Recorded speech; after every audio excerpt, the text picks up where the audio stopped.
Welcome to our lecture online. In this set of videos, this new playlist, we're going to tackle the problem of how to solve word problems in algebra. Word problems are a very difficult thing for most people in algebra for a number of reasons. One of them is that there's a lot of different kinds of word problems, and each one of them takes a specific method on how to solve it. So it's very easy to get confused between one type of word problem and another type of word problem. One thing that works for one may not work for another. And then there's always the problem with finding the right ways of expressing x and expressing things in terms of x. So there's a strategy that will work on how to solve word problems in algebra.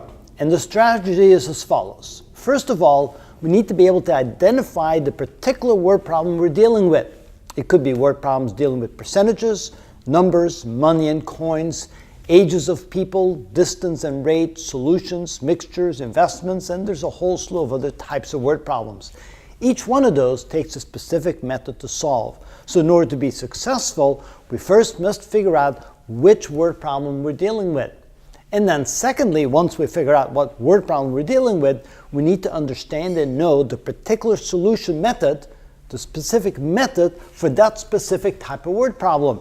So step 2, apply the specific method of solving the word problem, and knowing that each type of word problem has a specific solution method. You just have to be able to match them. It also means you need to be able to memorize them. You need to memorize which method works with which type of word problem. Third, we need to be able to identify the unknowns, or at least express the unknowns in terms of x. And typically, we let x equal the smallest quantity, the smallest number, the youngest person, or the age of the youngest person, and so forth. So, by describing the unknowns in terms of x, we need to use a proper methodology.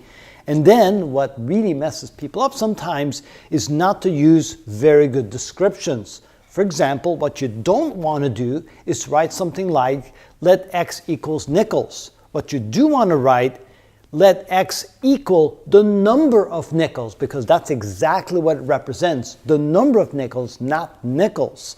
And so writing a proper description will go a long ways in helping us figure out and understanding how to solve word problems. So that's what we're going to do in this set. We're going to show you all the various types and examples of each, so that after you've seen all the videos, you should know how to solve word problems in algebra. That's the goal, and this is the key to solving them.